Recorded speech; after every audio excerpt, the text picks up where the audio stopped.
નમસ્કાર મિત્રો, મારા પહેલા જ બ્લોગમાં તમારું સ્વાગત છે। હું આજે આવી ગયો છું દિલીપભાઈના ઘરે પાસોદરા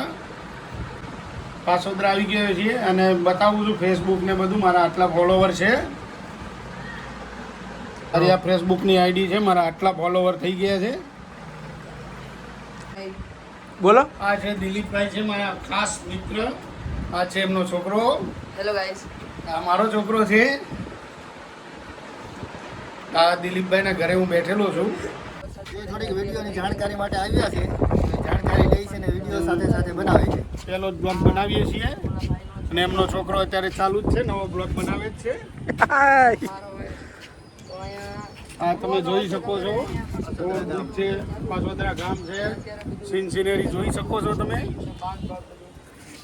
સમજ્યા? એના કારણે લીધું હતું ટ્રેન હજી ચાલુ નહીં થઈ। દિલીપભાઈને હું વાત કરું છું, દિલીપભાઈને ઘરે મળવા આવેલો છું। હા, મુંબઈ થી ઠેઠ અમદાવાદ સુધી આ પાટો નાખે। અહીંયા મેટ્રો છે, બુલેટ છે। બુલેટ ટ્રેનનો છે, અહીંયાથી હાલ છે। બતાવો ભાઈ બુલેટ ટ્રેન।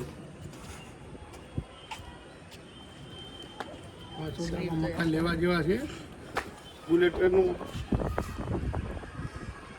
બતાવો।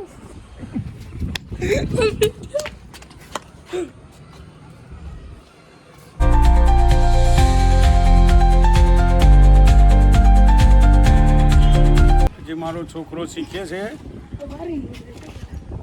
બ્લોગ બનાવતા, અને આજે પહેલી જ વાર એ બનાવતો હતો અને બહુ સરસ બનાવ્યો છે એને। અને હું આજે અહીંયા આવ્યો છું દિલીપભાઈના ઘરે, અને છોકરાને પૂછું છું, સજેસ્ટ કરું છું કે મારે મોબાઈલ લેવો છે સારો કેમેરાવાળો, તો કેવો લઉં? કોને ખબર હોય તો તમે સજેસ્ટ કરજો, હું મોબાઈલ કેવો લઉં સારો, કોમેન્ટ કરજો ને।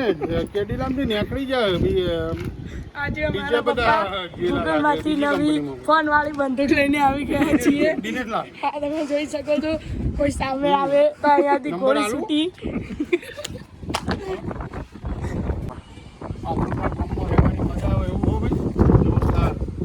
અહીંયા મકાન લેવાય, ગામડા જેવું લાગે, આપણે ગામમાં